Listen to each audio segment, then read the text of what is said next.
The cover story for May is an interview with Minda Duttler, writer, advocate, and the first female wheelchair athlete Ironman triathlon finisher. Also included in this annual mobility-themed issue are topics ranging from equine therapy to public transportation. Sign up to receive this and every issue for free at epmagazine.com. Oscar Mike Radio is a proud podcast partner of Reach Across America Radio, heard every Thursday at 11 a.m. and Sunday at 8 a.m. Eastern.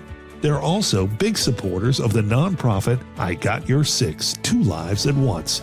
And with every wreath you sponsor through Oscar Mike Radio, $5 goes back to this great organization dedicated to making a difference in the lives of veterans, law enforcement, firefighters, and first responders battling PTSD.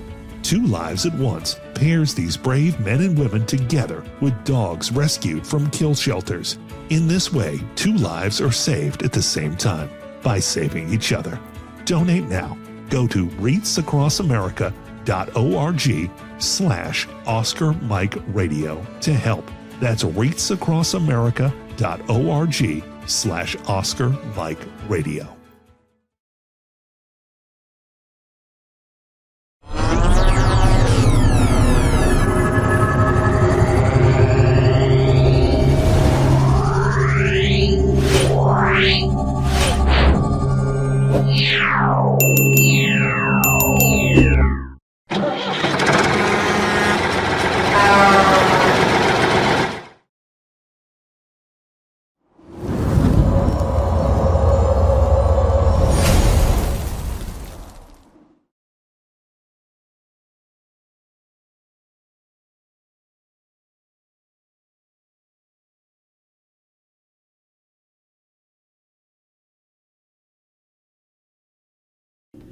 Suicide is preventable, and each of us has a role to play in suicide prevention.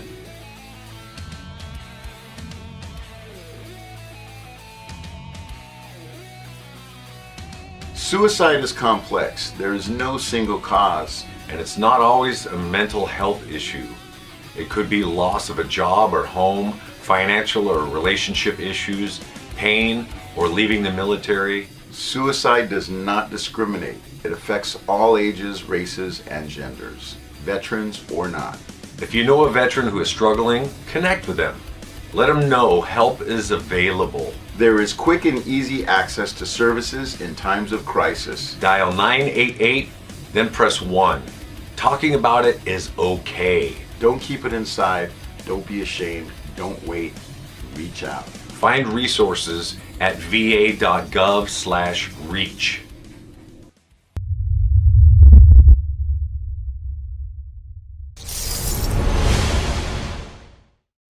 Hello, and welcome again to Oscar Mike Radio. My name is Travis, Marine Corps veteran, and your host. Oscar Mike Radio is part of the Hubuzoo Network. You can find out more on hubuzoo.com.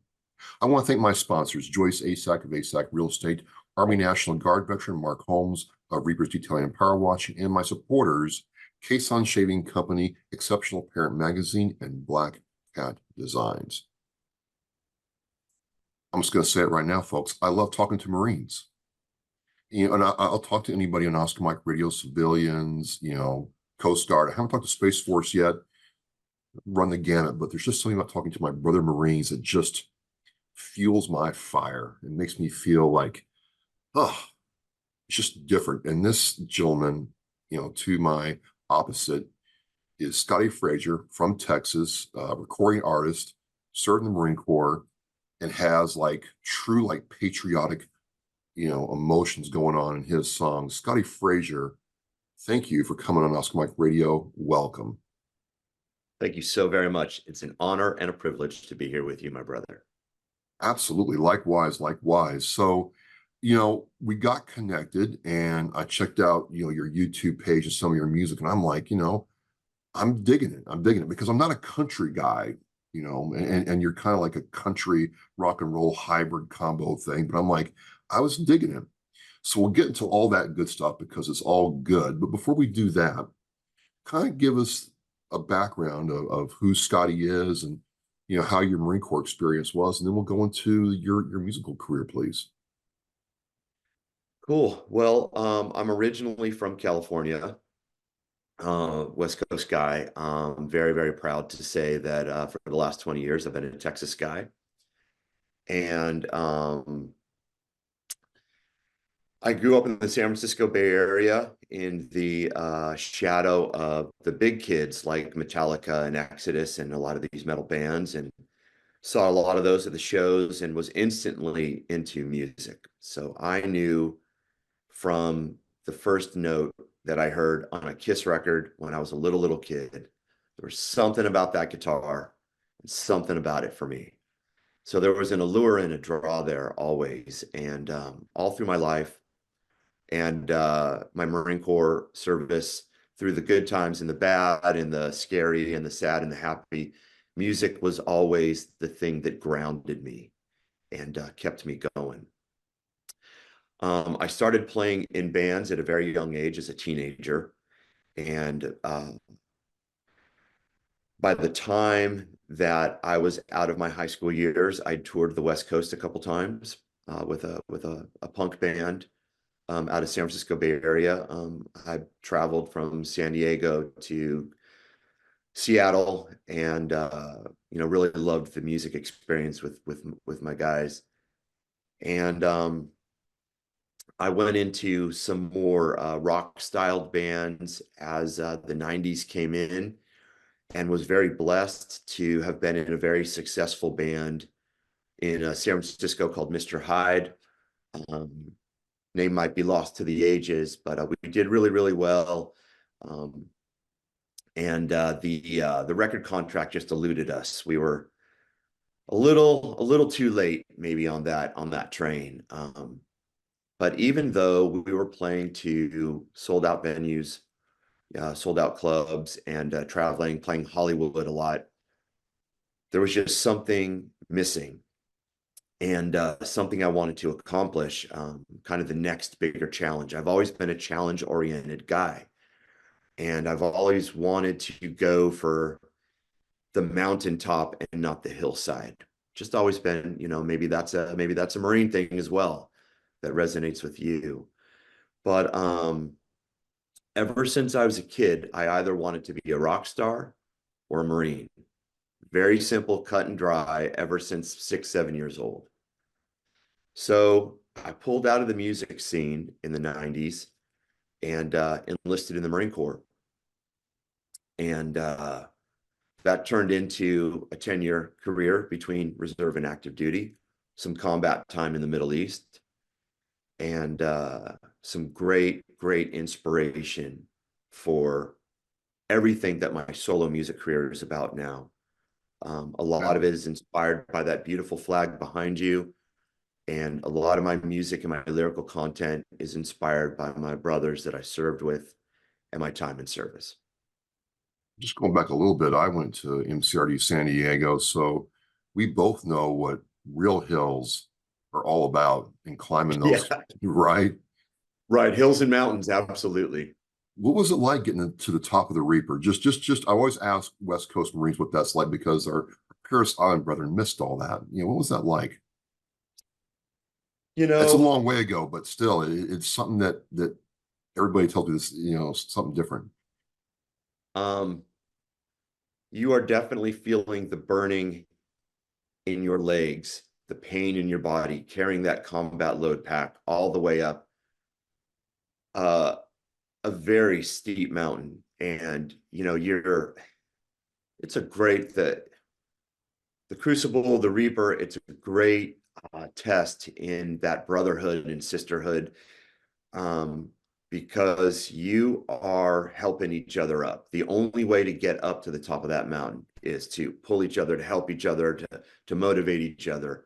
And you get to the top, and basically, I just remember being on the top of the world, right, looking down, seeing everything. And the drill instructor said, God has laid out the world before you. The world is yours to conquer. And those tears start rolling. And it's a beautiful, beautiful thing.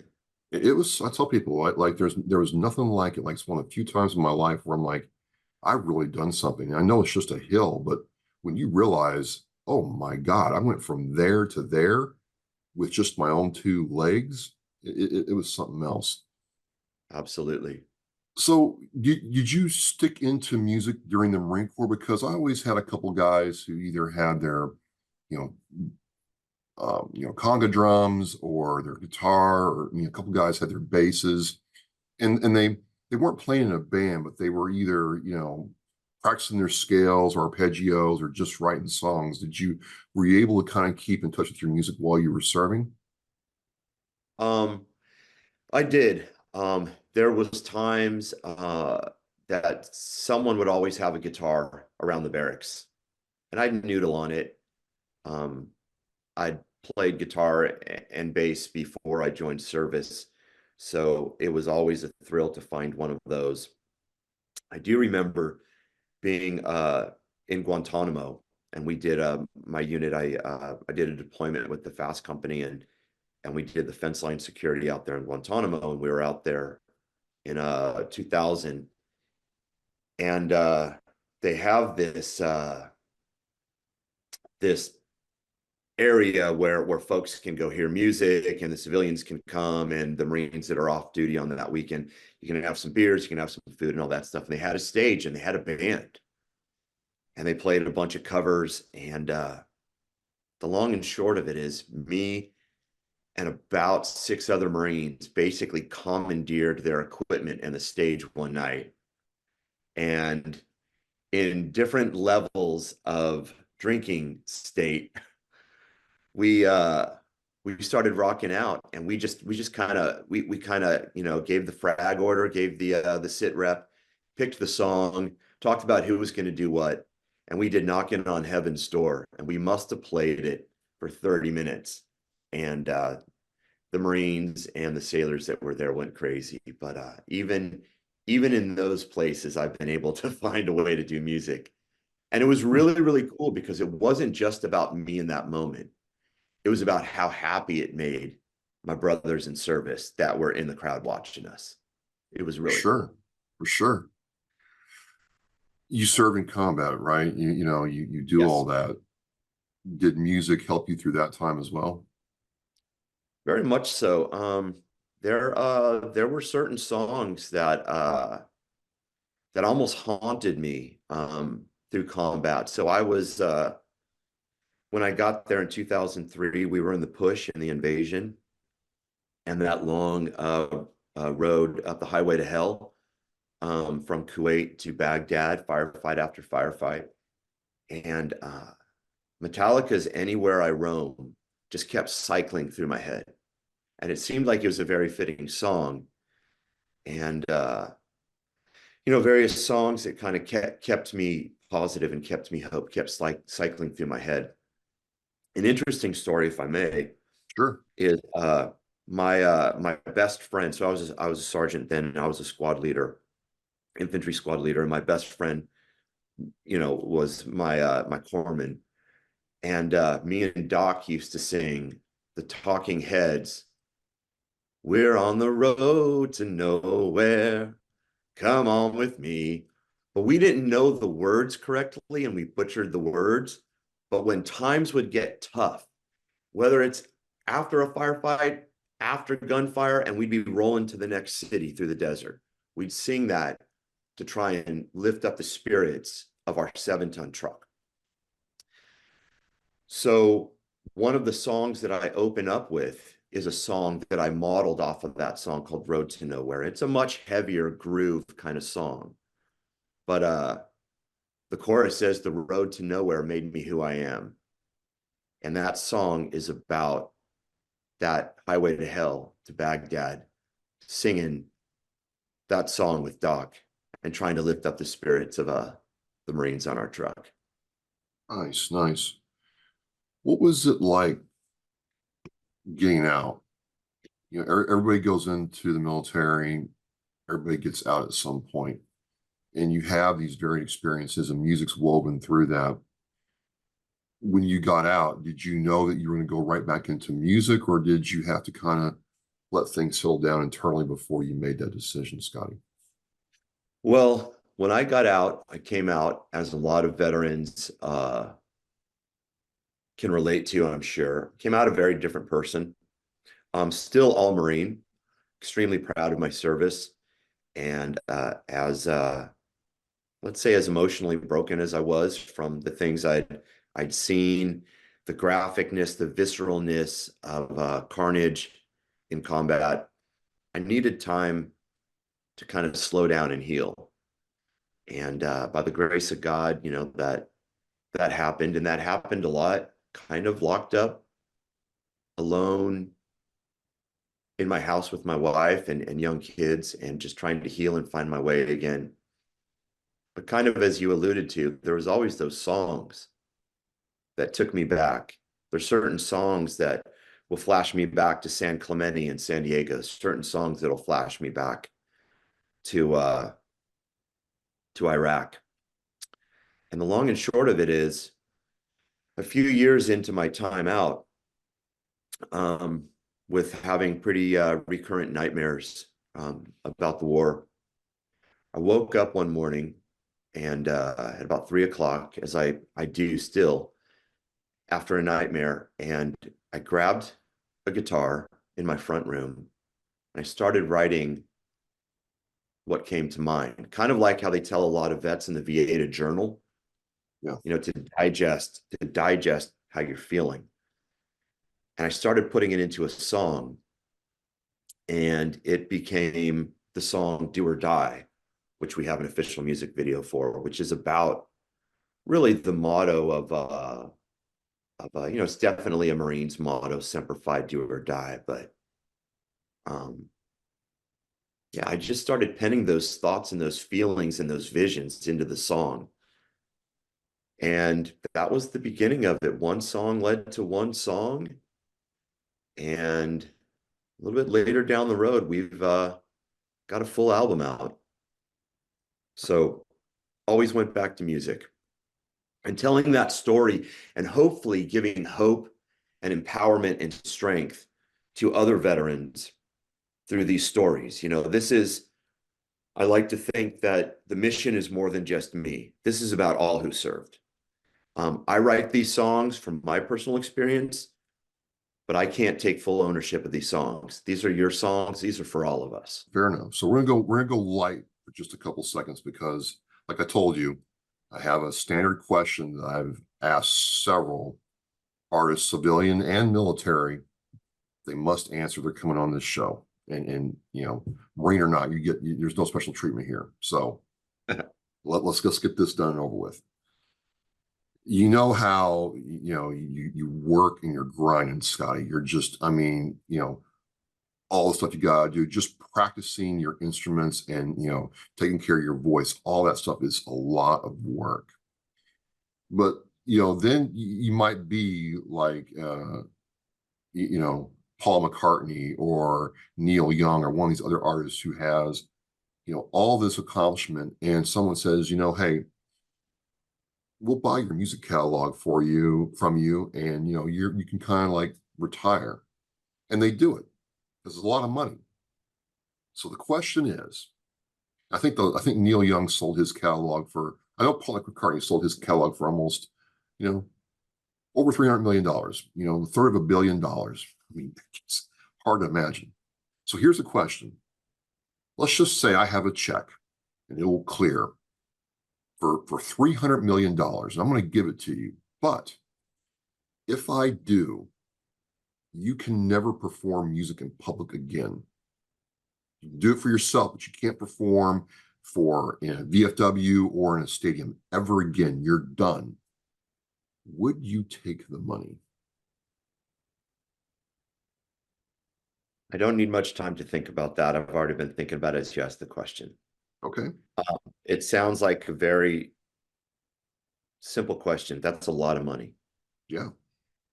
But if I took your money and didn't play again, it'd be the end of my life. So I will have to decline. I will have to decline your money.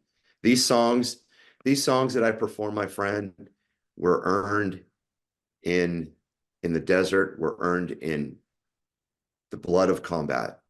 And it's like, these are stories of guys I served with, guys that sacrificed. These are stories that are intended to bring hope and slow the veteran suicide epidemic. I just can't put a price tag on it. Fair enough. Fair enough. You know, I have had similar veterans say the same thing in so many words, that this isn't just, you know, me trying to get a recording contract or get a lot of YouTube listens. Like, this is how I keep myself alive. And I just want my song to be out there for people to hear that. And this is life. If you cut that off, there's no amount of money that can fill that. So fair enough. You know, there's no pass or fail here, but I got to treat everybody the same. So that being said, there's a lot of aspects to songwriting, producing a song, album, record, and touring, right? And what part do you like more than others? It's really interesting, Scotty. Some people like the songwriting part. Some people just like being in the studio. Some people don't care about the studio or songwriting part. They just want to perform. And I've met a couple of guys that just love to practice. Is there one aspect of the craft that you prefer over the other, or, you know, how's that work for you? For me, it's absolutely the live performance. I'm a very social guy, and it's about that connection. I do practice a lot. I'm actually sitting in my studio right now. To the right of me is a wall of amplifiers. And across from me is a pretty involved vintage vinyl record collection. It goes, you know, that inspires me. To my left is an acoustic guitar that was given to me by my squad corpsman when we got back from the Middle East. And it is probably a $99 gift shop, beer store gift shop guitar that all of these songs have been written on. So yeah, very, very simple. So I'm playing throughout the day and throughout the night. And like I mentioned, 3 o'clock in the morning, the dreams come, we grab the guitar. Okay. I don't go to the bottle and that kind of thing. Nothing against anybody who enjoys partaking. For me, it's the guitar and a laptop, pen and paper. So I'm getting a little left of center here, but I do enjoy the writing process. Sometimes these songs, you know, they write themselves. Yeah. I don't, when I write, I enjoy writing. That's probably my second favorite part.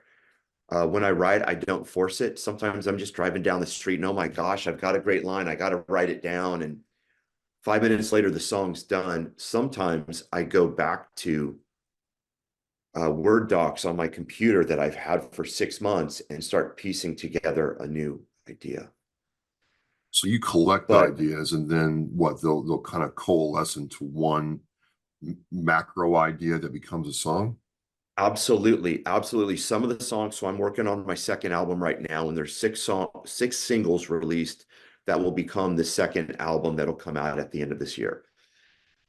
And a lot of those have been collected over a year, you know, ideas that pop in my head and thoughts and memories and something that a Marine buddy will say or a feeling.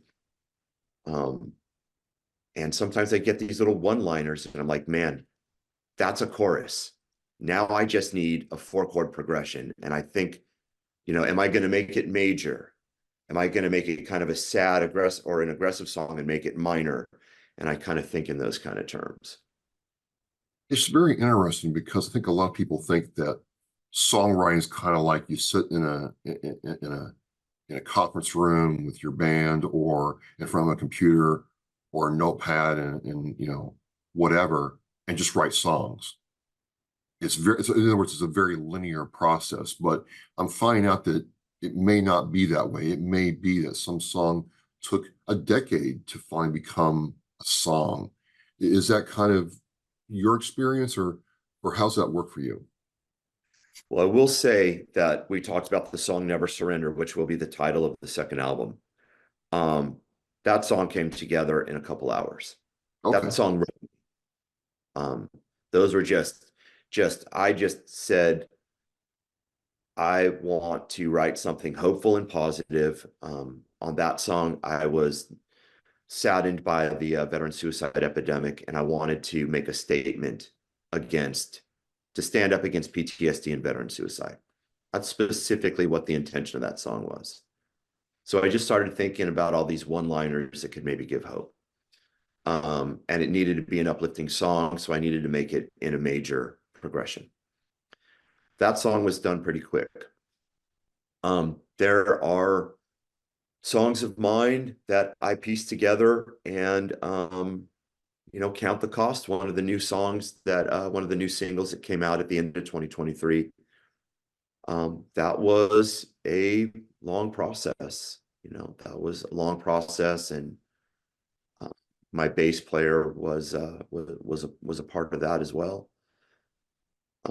But sometimes these songs, they just come and they just write me, and I don't even know where it comes from, almost to the point that I feel like I can't even take credit for some of these songs. They just pop in my head. Yeah. So that's one aspect of it, though. But like we were talking about before, we started recording, is I get your website here, and I'll have the link to the website now. It's like radio show post. It's ScottiFraser.com. I'm going through your songs now, and I said before, I'm not really a country guy, Scotty. I'm rock and roll or metal, but I'm, all your stuff, especially Red, White, and Blue. I'm like, I didn't know you at the time. I'm like, he had to freaking grow up listening to some Social Distortion or Volbeat or something, because there's a little of that rockabilly, punk, but melodic tone. Like Social Distortion is really good at that in your music. So I'm just curious, where's your sound come from? But it's not them. It's not a copy. It's definitely like your sound. So where did your sound come from? Because I liked it. I'm not just, I did. Well, give credit where credit is due.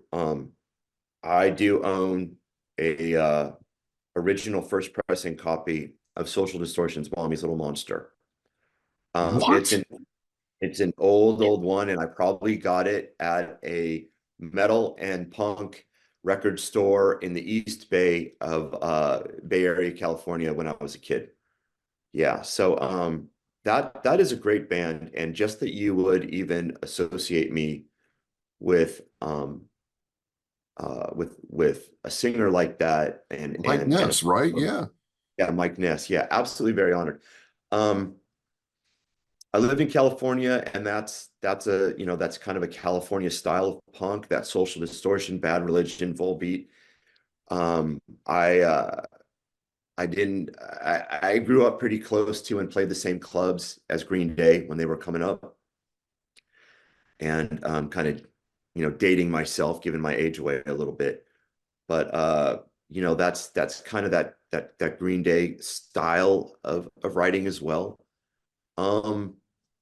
For me, it just comes out natural. I'm not a virtuoso on guitar, so I don't write a lot of complex things. When I'm in the studio with my producer, I always say I want to keep it danceable. I want the guys to bob their head, and I want the girls to be able to dance. I mean, look, I just don't want to scare the chicks away, right? I want it to be a positive experience. And coming from California and having been stationed at Camp Pendleton, I lived in Orange County, so there's a lot of that music around there. So I think this style inspired me even when I was a teenager, and still inspires me to this day. So Mike Ness is an incredible songwriter, and very passionate about what he believes in. I've seen the band a number of times. We both have a lot of tattoos, wear a pseudo Elvis hairdo, and I've definitely been an aficionado of 50s cars most of my life. Played in a rockabilly band in the Bay Area at one point, and So hear me here. Your guitar setup, is it set up with I want to say in some of the videos, I'm like, that's an older style guitar. I don't know guitars that well. I'm just going to tell you honestly. I mean, I like Joe Satriani, Steve Vai, Yngwie. I like those guys, but I'm not guitar knowledge base at all, right? But I'm like, that looks like a very classic uh, guitar that he's trying to use to get a distinctive sound out of it. I was just curious if that was the case. Yeah, well, thank you for bringing that up. That's not something that everybody catches, but I'm pretty specific on what I like to use. I like a lot of vintage instruments, Yeah, kind of an old soul. Um, the red guitar in the red, white, and blue video, that is modeled on the 70s Fender Telecaster Deluxe models. They have humbucker pickups in it, and my Les Paul that's in the Do or Die video, that's a reissue of a 60s model Gibson Les Paul Standard. I have a pickup that I designed through Seymour Duncan pickups. I was able to kind of pick my own specifics, generally modeled off of a 1959 Les Paul sound. The 59 is kind of my go-to, but I was able to modify and make some adjustments to a pickup, and it is called the SF Special Forces, SF Scotti Fraser, the SF Special Forces by Seymour Duncan, and that's what I put to get that modified 59 tone out of my guitars. nice, So thanks for nice. listening. No. I'm listening, and I'm like, because it's funny you say that. I'm like, I'm kind of like I'm sitting there doing my thing, working on my work. Got my headphones on, so people leave me alone, and I'm like, kind of like, all right, I'm digging this. I'm getting in the groove, and red, white, and blue just hits me in the feels. I mean, I like to think that I bleed red, white, and blue. So, all goodness, which you put this together and you put your heart and soul into this, and this is your music, your outreach, your way of telling the stories. What happens to you when you get in front of a crowd, whether it's a small club or a bigger venue, and you step on stage, you have your guitar, the microphone comes on, and you start performing? What's going on in your mind, and how do you feel when that happens? Well, I like to think I'm a very energetic performer. Um, you I want to give something to the audience.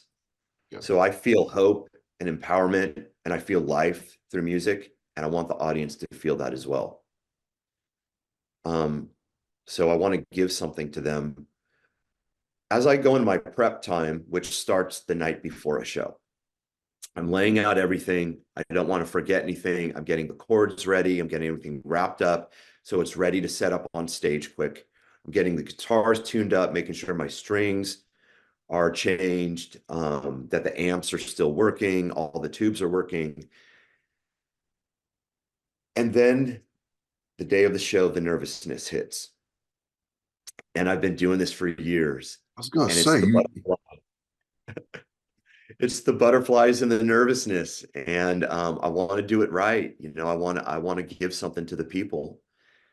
And when I step on stage and that first song kicks in, it's like the ringmaster comes out. I remember hearing Paul Stanley of Kiss saying, "He's not just a ham, he's the whole pig." And I kind of, that was one of my inspirations for being a singer, to be honest, was Paul Stanley. And the way that he was like a circus ringleader. And as a performer, it's very important for me to unite everybody in that club, to bring everybody together, to get the message across. And when I'm on that stage, brother, I just feel whole and I feel healed. All the nightmares, all the hardships, and all the suffering and all that through war, the pain in my knees from being in the infantry for 10 years, all that just goes away. and the spirit can just be set free. It's a beautiful, beautiful thing to be on stage and to be next to my brothers in the band. It's once again like being in a unit. We are focused on the mission, but this time the mission is the music. And you know, it's an awesome thing. So I want to ask you a couple of questions about your family, if I may. And Yes. the reason is there's a couple people I've talked to who've had, they're trying to do this while being a dad or a mom or, husband, wife, the whole nine yards, right? You know, your wife watched you come out of the Marine Corps and develop this over time. Does your wife enjoy watching you play and understands the need for you to play? Yes, she does. My wife is extremely supportive. One of the newest songs, Against the World, is actually one of my first stabs at just a simple love song, and it's about her. And it's another kind of upbeat, never surrender style kind of thing. But my wife has been on this journey with me through this solo music career, and she's probably been woken up many a night at 2, 3, 4 in the morning, hearing me with the amp, trying to turn the Marshall amp down low. And you know, and my kids hear it. I got 2 kids, 2 teenagers, and they hear it through the house. But music is really just kind of part of our soul. It's kind of how we mark time in this house. To give you a quick little analogy, I first met my wife back in San Francisco um, when we were teenagers, and she used to go to my old band's shows back then.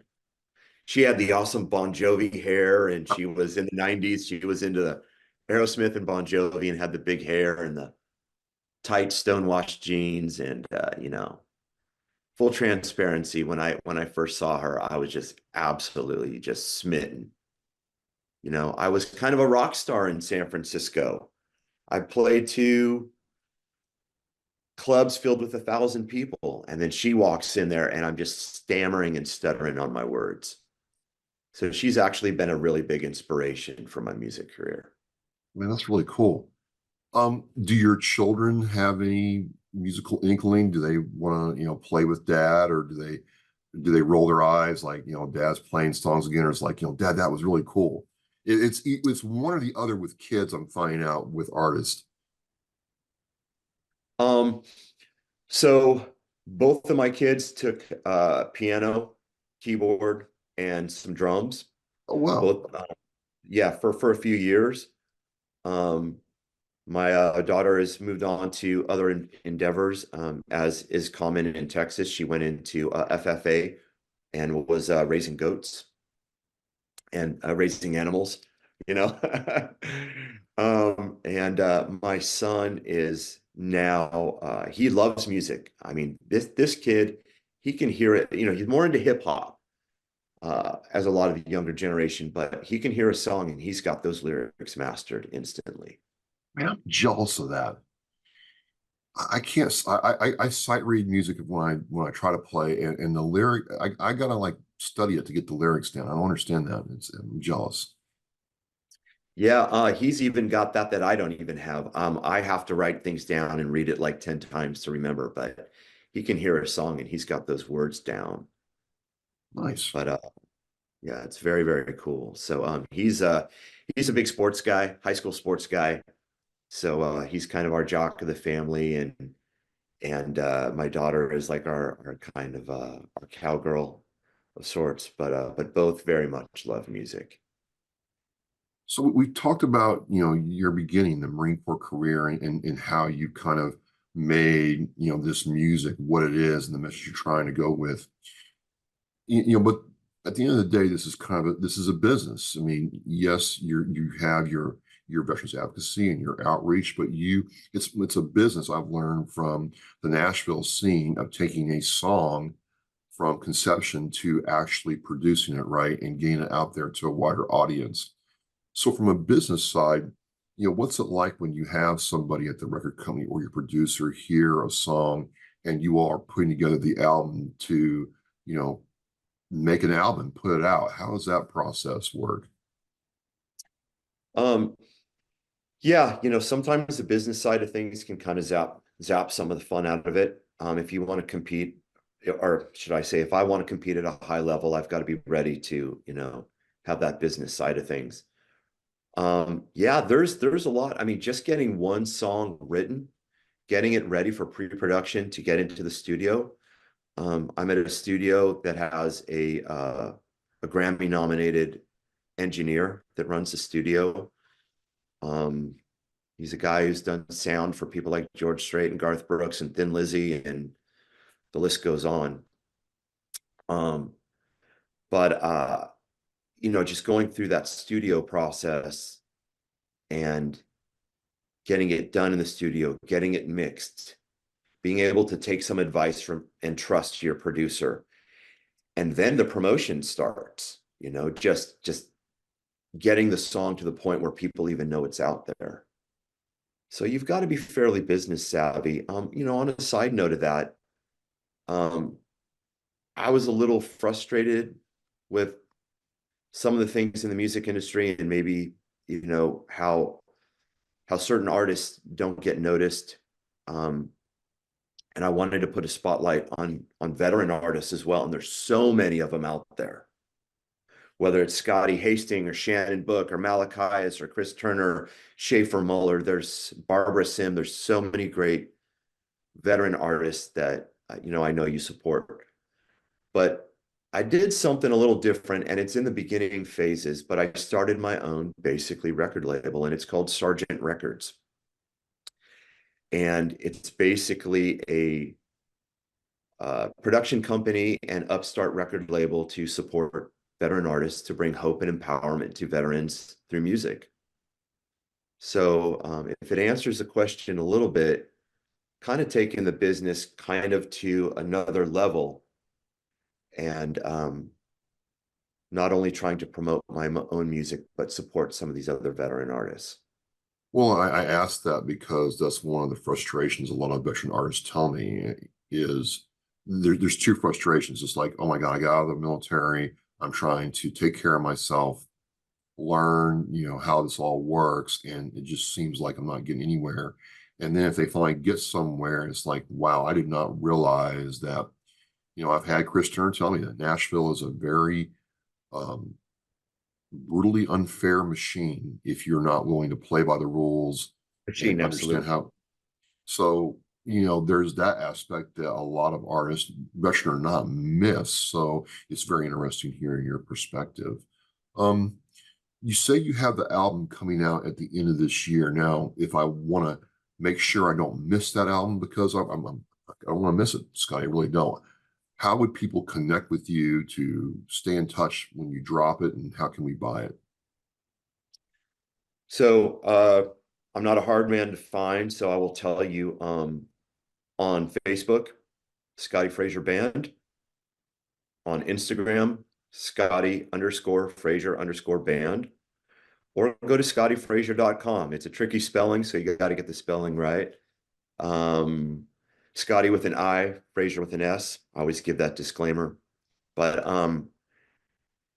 I may eat my words one day, but every single person that reaches out to me, whether it's the contact tab on scottifraser.com or whether it's on social media, I respond to.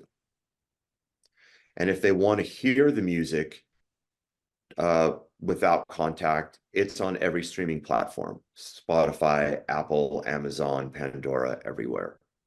And yeah, so there's an album worth of music and a number of singles that will make up this second album already out there on Spotify. And I would love your followers and your listeners to log on and listen, and hopefully find some inspiration and some hope through the music. Well, what I'm hoping, Scotty, is when the second album drops, that we kind of coordinate and, like, I don't know, try to do like a live stream, like album release. Absolutely. Party. If you're game for it, we'll get on here and we'll do a live stream instead of recorded show, and celebrate you doing this, because again, I mean, nothing against my country and Western brothers and sisters who do that. I know they work hard at it. Chris Turner's an awesome guy. Malachi is fantastic. Scotty Hastings, savage. Yep. But I didn't know who Jason Aldean was, Scotty. I didn't know. So I got in big trouble in Nashville. I really like, I was jiving to your music. I was like in the groove. So I just Yeah. it's all good. It's all good. Well, I find it interesting that when I put on the cowboy hat, I'm country, and when I take off the cowboy hat, I'm punk or rock and roll, or so maybe I'm a man of many hats. And I kind of bounce between the two, maybe because Texas is halfway between Los Angeles and Nashville. So I feel in Texas kind of being an outsider a little bit, with one foot in each world. And, I love my rock and roll. I love punk. I love metal. I love a lot of country. And, I'm just kind of happy being somewhere in the middle. Well, you're your own artist, man, and there's a lot of people who struggle to find what kind of artist they are. So it didn't matter if you had the cowboy hat or on. To me, to tell you the truth, it was all good to me, and I thoroughly enjoyed my time. I'm at work, got my headphones on, and you got the YouTube channel fired up and going. And look, folks, I'll put all his links to his social media and YouTube channel and Oscar Mike Radio Show post. So you can just check it out all right there. We want to support Scotti and what he's doing. You have the second album coming out. Is there anything in 2025 you're looking to do, or is it just get the album out and then tour some more, Scotti?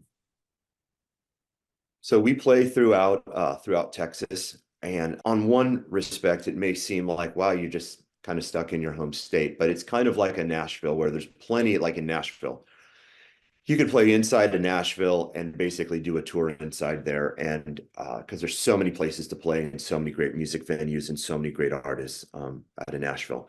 But Texas is such a big place. I mean, it's bigger than most countries. So just going to the next city over in San Antonio that we play all the time, I mean, that's a full day turnaround. For 2025 or later this year, I have a big goal, and we're trying to work that out. I would love to do more of these veteran focused events. I play acoustically at some Gold Star events. While those are heartbreaking, it's very rewarding to serve families with music, families that lost, a service member, a child, or a spouse.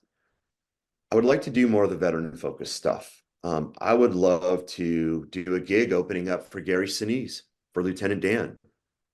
Robert Irvine, the chef, he's got a big, he's actually a veteran of the British forces, British Marines. And I've met him before, and I would love to play one of his events that are for veterans. I would love to do more of that veteran focused types of those festivals. I'm thinking like just idea. You got some Irreverent Warriors events that are getting pretty big. You got love that. That's the right Hero where my Stock. heart is. Jason Steiner, another Marine Corps veteran with Steiner Hero is Stock. amazing. Yeah. Yep. So go where the vets are. That's cool. Yeah. So I've talked to Jason Steiner about getting on Hero Stock. They're looking at expanding, and maybe even having them go out of state. They're looking at even possibility of having Hero Stock in Texas. So we've talked about me playing those. And if it can come to fruition, that would be amazing. So that would be cool. That's really, really where my heart is. Well, Scotti, like I said, it's just always a pleasure talking to fellow Marines. It's a small brotherhood in a way. Artists are their own brotherhood. I mean, they all know each other. And you're right. There's a ton of veteran artists out there that deserve our support and who are working very hard to perfect their craft, man. This time has flown by, but I've certainly, learned a whole lot, and I appreciate you sharing so openly with us. It's an absolute honor to sit with you, my blood brother, and I hope the mission of my music can get out there. And I kind of, on a closing thought, I sing and I write songs about specific topics that matter to me. They may not be some of the more common topics that would help me get on corporate radio, but hopefully one day. But my mission in music is really to inspire and bring hope through the lyrics to other people. Never surrender. The song says, I will never surrender on this life. And when people hear that song, I hope they sing it out loud so that they hear it and that they believe it, and it becomes like a mantra to stay strong and never quit on life and to keep moving forward. That's the mission. I mean, well, in my personal life and people I really look up to, they might not have all the this or the that or the word salad after their name, but you know what, Scotty, they never quit. They just kept putting one foot in front of the other and just never quit. And then they had their success, and good for them because they earned it. So that's a powerful message that we need to hear. Absolutely. Yeah, absolutely. Thank you so much. It's an honor to spend time with you, my brother. Oh man, I've had a great time. Thank you for sharing so openly. Hope to meet you in person at one of these veterans events someday. And look, folks, you know, you're getting to see some of the amazing talent that veterans have in and out of service. And so I encourage you to go to the links in the show post, check out the Scotti Fraser band. Oh, actually, no, ScottiFraser.com, excuse me, and all his social media links. I like the stuff. If you're a Social Distortion or Volpe fan and you got the mic, I just want to see that first Social Distortion album. Man, that is so rare. I gotta tell you, man, I'm like, you can't find that anywhere, not even on eBay anymore. And if some fan it's not has even it, on a record. It's not even on a record Right. label. They pressed Right. it, and I'm blessed enough to have one of those records. there's Social So- Distortion fans that would do almost anything just to listen to it live. I'm just saying. But anyway, we're going to have you back on for album release party live stream. I'm already decided we're going to do that. I'm just Excellent. really excited to see what else goes on. I love your music, man, and I love that you really have the message first. It's almost, to me, if I would wrap this up, I would say that what I got out of this conversation, it's message first through the music, and that seems to be how you operate, and that's what I got out of listening to your stuff before we talked today. So thank you. Thank you. It's definitely a music with a mission. There you go. There you go. Well, folks, this is Marine Corps veteran Scotti Fraser. I have all the information for you in the show post. I want to thank you for listening with us, Scotty. All the best to you. And as I say to every Marine Corps veteran, Semper Fidelis. Semper Fi. God bless America. Remember on it teaches our mission. We care about it, we do it every day. But I think there are things that just hit you and give you a reason to go on. The theme for our 2024 for Reach Across America is Live with Purpose. It just seemed to fit in with the vows of the REAP, the 10 attributes that we feel represent our United States military. I thought, what a great opportunity to put those two things together and show our kids through how we act some of the things that can make their lives better, their communities better, and by doing that, the country better. For me, Live with Purpose, I think, it's mindset. Set some guidelines and then go out and purposefully make life different, make a change. It's an opportunity to set an example.